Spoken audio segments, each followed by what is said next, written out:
Hello, folks. Welcome to another crappy episode. Today is part 2 of Ricky working on the Fender Stratocaster. Pay attention and maybe learn something, or not. Hello, Richard from budgetguitarist.com. So today is part 2 of working on the Fender Stratocaster. This is a Fender Standard Stratocaster 48th Street special, made in Mexico, something like that. This Strat was specifically made for Sam Ash. Only Sam Ash could sell it, and I bought it years ago for $350. It was a long time ago. So last week we took the strings off and we polished the frets. And so today we're going to work on the fretboard and we're going to put the strings on. I'm going to show you how I wind strings. There are like 25 different ways to do it. I'll show you how I do it and I'll explain why I do it that way. And then you can do it that way or not do it that way. It's not going to bother me. It doesn't matter. Let's talk about tools. Okay, screwdriver. Do I need a screwdriver? Actually, I won't need one today. This is called naphtha, otherwise known as lighter fluid. I'm going to use this to clean. I've got some lemon oil for the fretboard. I've got some polish for the body, which I will use, I guess. I've got an old t-shirt and I've got some scissors to kind of cut little pieces of t-shirt off of these. Old t-shirts are great rags. So get that stuff. We got our fancy deluxe string winder, which is a cordless screwdriver, along with this attachment from Dunlop. And then we also have the old-fashioned version. I have a capo, which I'm going to use to check the neck relief. I've got a couple of different measuring rulers here, which can come in handy for checking action. So we got those. Let's see what else we got. One of these is the Allen wrench that does the truss rod.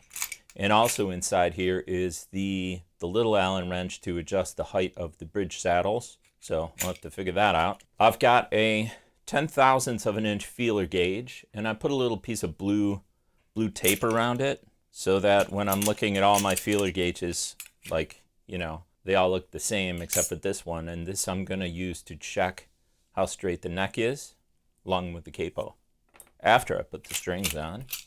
And then, of course, we have our strings. So today's strings are Ernie Ball regular slinky. I also play Diodario or D'Addario, depending on how you feel like pronouncing it. I play Diodario probably more, but I really like the Ernie Ball strings. I like them both. I don't really have a preference, but these strings are individually packaged, which I really like. Okay, so that's the gear. Let's get the guitar up here and see what we can do. So what we're going to do now is we're going to look at this fretboard. And the fretboard is, I think I mentioned before, it's pretty scarred up. So if a fretboard is like scarred up, one of the things that you can do is when you take all the frets out, when you refret it, you can go in and just kind of sand the fretboard down and make it flat and get rid of all the imperfections. The problem is this neck has been refretted so many times that I don't really feel like I can refret it again. I mean, I can do whatever I want, but I'm not optimistic about how well it would work out. So essentially, I think once this fret job is done, that's probably it for this neck. So last week I polished the frets, and the first thing I'm going to do is clean this fretboard. And I'm going to clean it with just a little bit of naphtha, aka lighter fluid. I'm not going to squirt this directly on the wood. What I'm going to do is just take a little rag here, apply some of this to the rag, and get this in the movie here, and then just kind of, So if there's any excess stuff on the wood that's not supposed to be there, that's what I'm taking care of right now. Now the naphtha dries very quickly. I mean, it evaporates super quick, which is nice. But the thing is, this will dry out the wood. So what I'm going to want to do when I'm done cleaning the fretboard is I'm going to want to oil the fretboard and put some lemon oil on it. And there's a great deal of debate about lemon oil on some channels. where they feel like it's the devil and you should never use it on a fretboard and it's terrible and all that stuff. I don't buy that for a minute.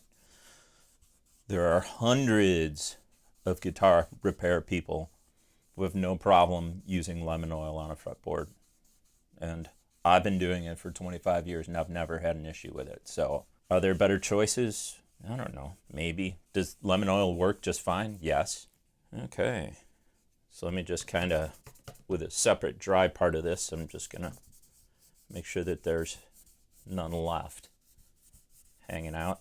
Man, this board has seen better days. This is not my number one Strat, as I mentioned before. My number one Strat is, well, it's on the wall behind me right now, actually, I think. Okay, so with that accomplished, I'm going to apply some lemon oil, and then I'm going to rub the lemon oil in a little bit. So let me go in here and create, I just need a little piece here. Last week I ripped this. What t-shirt was this? Oh, it's like a 5K that I ran years ago, back when I wasn't 55.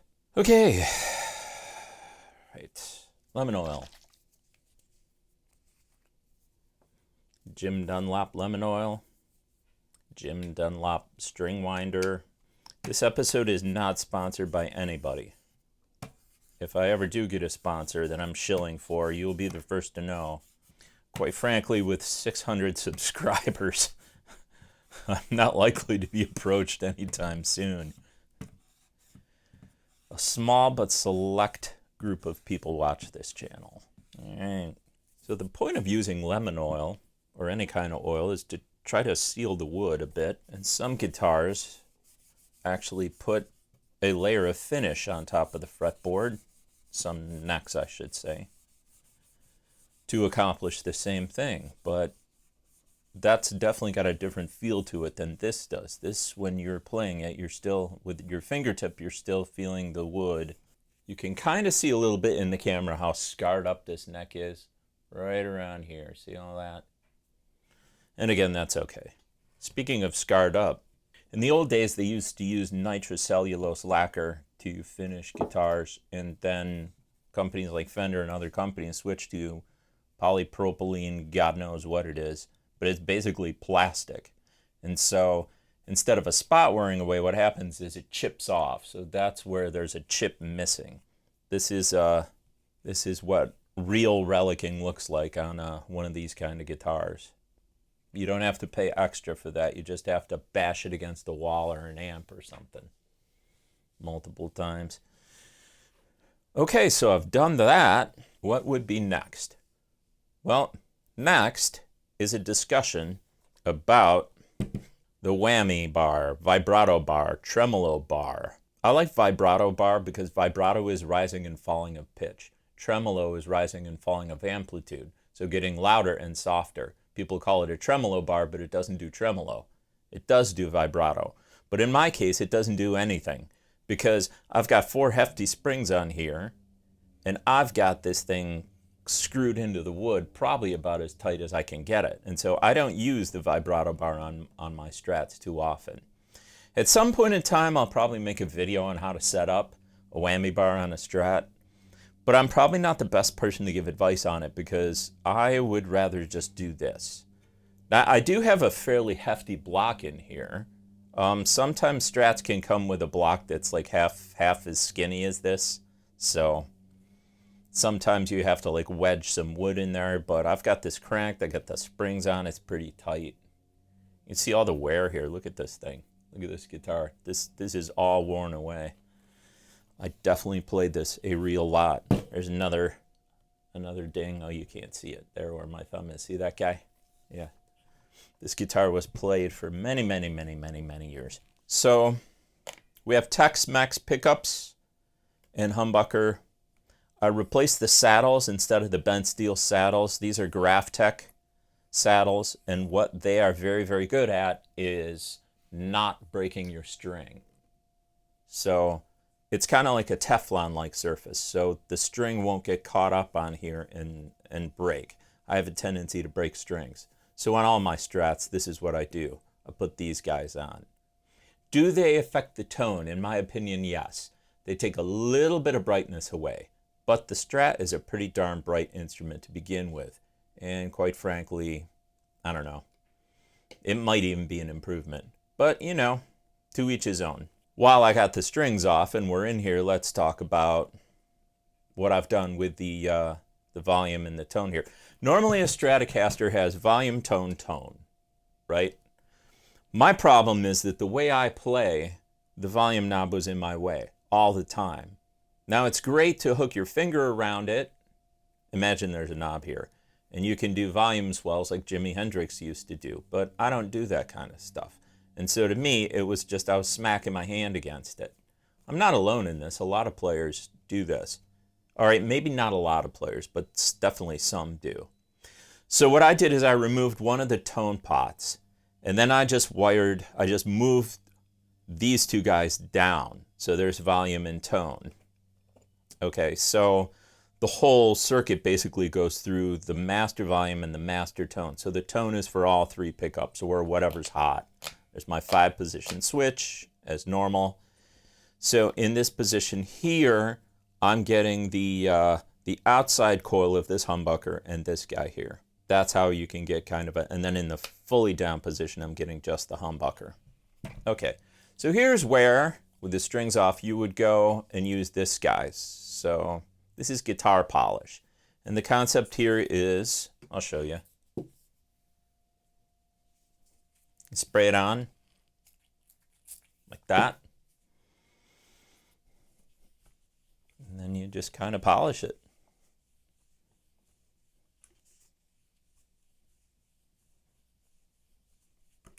There we go. Okay. So, can you see a difference between where I didn't polish and where I did? Neither can I. That's why I don't really use this stuff much.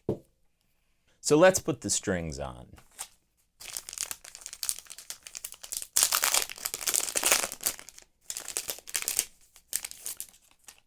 My favorite part of Ernie Ball strings is that the strings, unlike the D'Addario,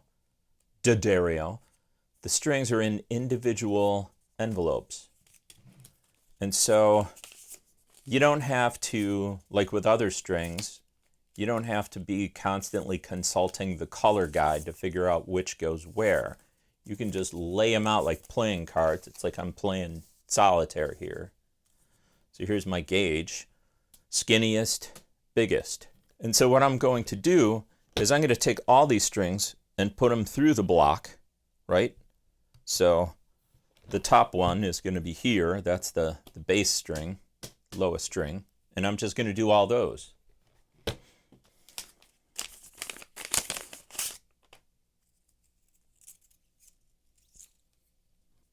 adjust the camera. Look, now I have no head. You don't need to see all of me. You can just see, it's more important that you see this stuff.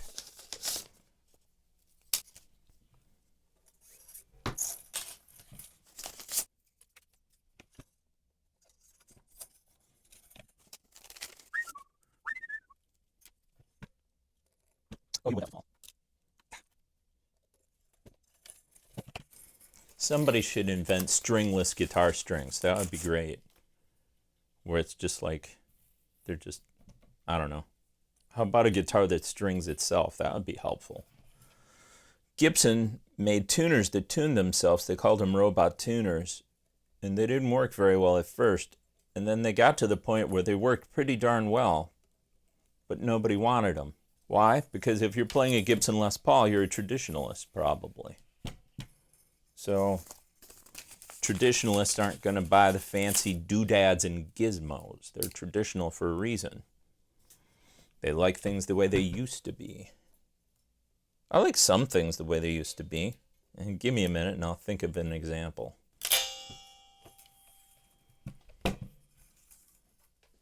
I'm still thinking about that one. Okay, so here's an interesting point. If you look back here, these holes right here, and there's no way I'm going to be able to get a close enough camera angle. But what can happen is these strings can actually sometimes get caught up or twisted around a little bit and then not fully end up in the hole. And then when you're pulling the string through, it'll catch. So you do have to be careful. When you put a string on, you can't just string it. You got to make sure you're pulling on it with a little bit of force to make sure it's fully seated. Okay, so I'm going to put the low E string on. I'm going to focus on this one because I don't need to demonstrate this 6 times. I can do it once, and it's best to do it with the heaviest string. So here we go. So down here at the bridge end, I'm pulling up on this to make sure that it is all the way in the opening down there. And I'm pulling to make sure, and then I'm just going to bend it a little bit, put a little bend in it. Follow so far? Okay. Now here's where we're going to do a close-up angle. So, step 1, I put the string all the way through. Now again, this is how I string. This is not the only way to do it. It's not necessarily the best way for everybody, but it's how I do it. And I'll explain why. So, I've got the string through the tuner, and in the case of this guy, I'm going to go up to about here, almost that distance. I'm going to pull that through, and then I'm going to make an angle right there. So I'm making the letter L, right? That would be 90 degrees, I think. I was bad at geometry. So 90 degrees. And then what I'm going to do, big hands in the way, my fingers, I'm turning it all the way until I'm halfway around, okay? So what I've done is I've turned the tuning peg to half of all the way around, half a rotation. And I'm going to pull this string here like this, and I'm putting it under the hole, under, right? So now, let me use the old-fashioned guy here. See, what I'm doing is I'm pushing down with my finger here in my right hand to make sure that the wind goes underneath the previous wind. So I want these winds, in this case, to go underneath the hole. And let's just check this. Okay, so the concept here is that I have put all of the winds underneath the hole, heading downward. And there are other methods of putting a string on where you basically tie a sailor's knot in the string. And the concept there is that the string won't slip. It'll help your tuning stability. I've never had a problem with tuning stability doing it this way. And the way I do it is the way a lot of pros do it for guitar players who play in front of audiences. And the reason that they do it this way is if you do it this way and you have to do a fast string change, you're not trying to undo a sailor's knot, right? You don't need Popeye or Bluto to come undo the sailor's knot to change your string. It's real super fast and easy to get the string off. So to my mind, for me, this is the best way to do it because the tuning stability is fine, never had an issue with it, and you can get the strings off really fast if you need to. It's funny how wrinkly this fabric is, and you can see all the lint and stuff. It's like, this is not a high-ticket operation here. Okay, so that's how I put a string on. Basically, I'm going to do the same thing for the other 5 strings, but I want to show you one more thing first. And I think this is a really good tip. Some people will put all the strings on and then they'll cut the excess off, right? So these things will just be flopping around in the way. The reason I don't do that, the reason I cut the excess off as I'm restringing the guitar is that I don't want to accidentally cut what I don't need to cut. So if you're not careful, if you got a bunch of floppy strings around, if you're not careful, you can end up cutting one of the strings that you just put on. And you only need to do that once to start doing it the way I'm doing it. So what I'm going to do, I'm going to cut it maybe somewhere down around here. So I'm going to leave a little bit there. Okay. So I've got this little bit right here. And then the next thing to do, super important, because you're going to pick up your guitar and that little sharp end is going to go right in your finger. So you want to take some needle nose pliers or something similar and take that little guy and just bend it down. Bending it down so that you're not likely to accidentally puncture your own finger. Okay, I'm going to pause the movie and put the other strings on. Okay, we're all stringed up, and I wanted to go over a couple of things really quick here. So the next step is going to be to stretch the strings. I think there's a lot of information out there about stretching strings, and you know, a lot of people disagreeing on whether you should or whether you should. Look, if you don't stretch your strings and you just start playing them and you bend your strings, they'll go out of tune. Let me show you something. Can I show you something? Let me show you something. If you look at these guys, so we're going to pick on the low E string because it's the biggest and the easiest to see. So as you're wrapping the string around this guy, okay, and you tighten the string up and then you start playing it, it's not really fully tightened around this tuning peg yet. So I can tune this thing up to pitch and there can still be a teeny amount of slack here in the string. That means that as soon as I bend that string or over time, then that slack is going to get straightened out and it's going to go out of tune. And so if you pull on the string, aka stretch the string, one of the things you're accomplishing with that string stretch is that you are making that string a lot tighter around that post, so there's less room for it to basically go out of tune. That's one of the reasons you want to stretch your strings. It's like extreme close-up day here. So, to stretch, here's how I stretch strings. Carefully, because you don't want to bust it. You just paid money for the string, right? So, I'll put my left hand here, put my right hand here, and I'll just kind of gently pull this direction on the string. And I'll move my hands down toward the nut this way, right?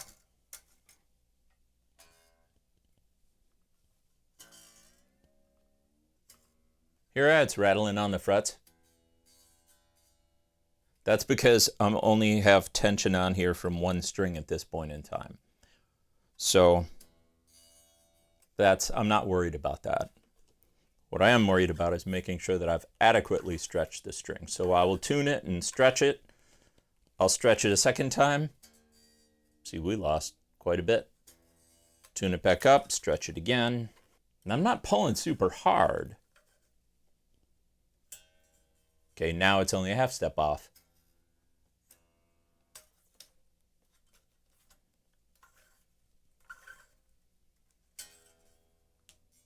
Only a teeny bit off, and now I'm pretty close. So I'm going to do that with the rest of these strings.